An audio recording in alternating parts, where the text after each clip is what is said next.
Bonjour tout le monde. Mon nom c'est Meza Kalibani. Je suis notamment doctorant à l'Institut pour la didactique de l'histoire et histoire publique de l'Université de Tübingen.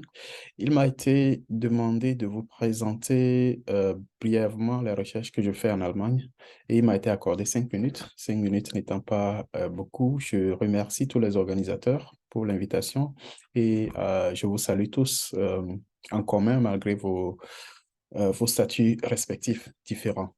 Je vais partager mon écran afin que vous puissiez me suivre. Voilà. J'ai intitulé ma présentation du patrimoine acoustique de la colonisation, les enregistrements sonores sur le Togo aux archives phonographiques de Berlin. Ce que nous voyons, la petite image que nous voyons actuellement comporte un appareil et de petits objets. Cet appareil, c'est le phonographe d'Edison. Il a été inventé par le physicien américain Edison, Thomas Alva Edison, en 1877. Et c'est avec cet appareil qu'il a eu la possibilité d'enregistrer le son pour la première fois dans l'histoire. Et les petits objets que nous voyons là sont en forme de cylindres, sont effectivement des cylindres de cire qui constituent en fait les premières cartes mémoire d'enregistrement de son dans l'histoire de l'humanité. Donc,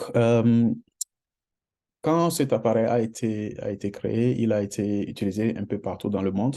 Je vais vous montrer, ou bien je vais vous faire écouter, si vous permettez, un petit extrait d'un morceau qui a été enregistré avec cet appareil-là.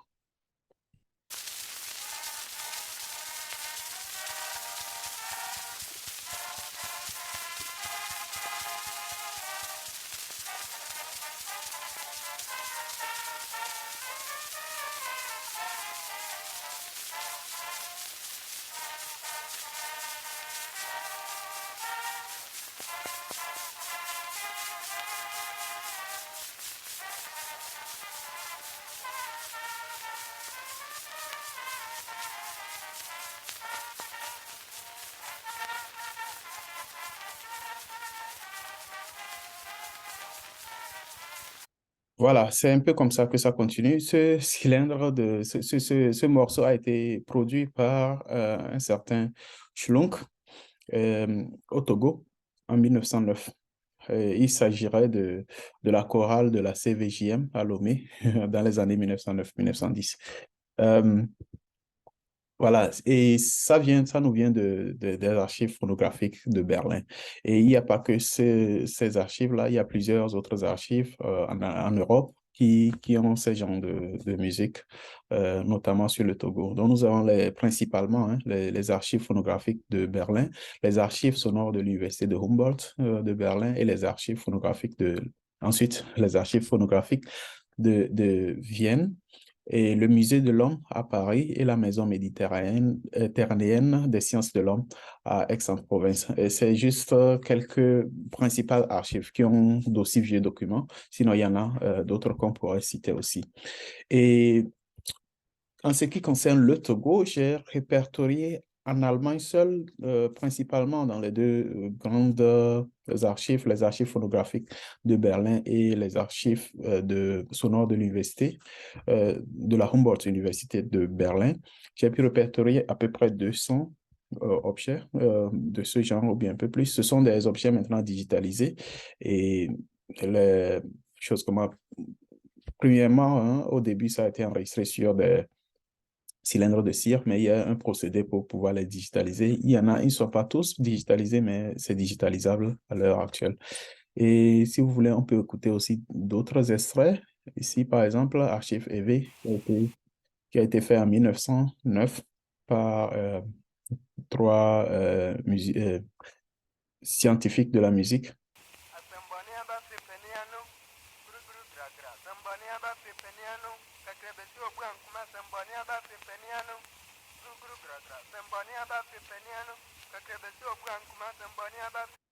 Voilà. Un autre extrait, si vous permettez.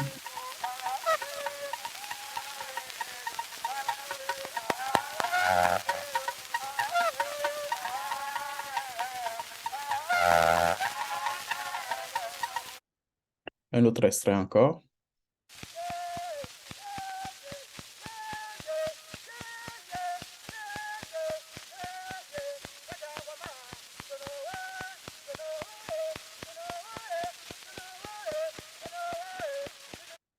Voilà. Et ce que nous allons, nous remarquons, il y a d'abord la qualité qui est très mauvaise. C'est lié à tout ce procédé-là. D'abord, plus on jouait ces objets, plus la qualité devenait mauvaise. Et ça a été digitalisé dans cette forme. Il y a sûrement des procédés qui permettent d'améliorer un peu la qualité. Et il y en a, voilà, comme je l'ai dit, jusqu'à 200. Et vous avez pu constater qu'il y a plusieurs types de contenu. Il y a notamment les langues, nos langues qui sont représentées. J'ai joué au moins le cabiais et l'évé. Et il y en a d'autres langues aussi. Euh, voilà, nous n'allons pas, nous allons peut-être être contents d'avoir de ces sources du passé colonial, mais il faut faire attention à ne pas se mettre tout de suite dans une logique de remerciement du colon pour avoir enregistré ça, parce que nous parlons là de contextes coloniaux et il y en a qui ont été enregistrés dans des conditions un peu plutôt de contraintes, je dirais, et où des gens ont notamment été probablement, hein, ça reste une hypothèse, probablement été forcés à chanter, à faire des choses. Parce que ces gens, ces administrateurs coloniaux ou bien les fonctionnaires de l'administration coloniale qui ont souvent enregistré, n'ont pas enregistré que ça, ils ont aussi collecté des objets et il y en a des objets, il y a des objets qui ont été collectés dans des situations plutôt de conflit. Voilà. Et parlons restitution, qu'est-ce que je peux dire un mot là-dessus? Actuellement, nous avons ces objets qui sont digitalisés, ce qui veut dire quoi? Ce qui veut dire qu'on peut en fait faire autant de copies que possible. Donc, il serait théoriquement, un peu comme la photographie, hein, plus facilement restituable que tout le reste. Et, mais il se passe aujourd'hui que nous avons des spécialistes de ça qui travaillent là-dessus en Allemagne et un peu partout en Europe. Mais voilà, citez-moi une seule personne au Togo, si ce n'est que moi qui suis en train de monter, qui suis en train qui a commencé actuellement. Donc là, j'ai déjà eu à présenter ça à des Togolais, notamment à des artistes, à des scientifiques, tout, et je pense des historiennes et historiens. Et il y a unanimité là-dessus qui a intérêt à ce que cela soit retourné au Togo. Et voilà, je pense que ça devrait arriver bientôt parce que j'ai des recommandations que j'ai envoyées aux archives et ça devrait arriver bientôt au Togo. Et donc, il est là très important parce que les artistes, par exemple, pensent, hein, en tout cas ceux avec qui j'ai parlé, pensent qu'ils pourraient trouver une certaine inspiration dans ces trucs-là, parce qu'effectivement, en Europe aussi, c'est utilisé par des artistes aussi pour des performances ou bien dans des expositions. Et quel que soit ce qu'on en fait, je pense qu'il serait nécessaire que nous ayons ça aussi au Togo, d'autant plus que ça ne coûte pas à l'Allemagne, en tout cas pas autant que les objets, parce que ici, on peut envoyer ça par email, on peut envoyer ça sur une clé USB, c'est beaucoup plus simple.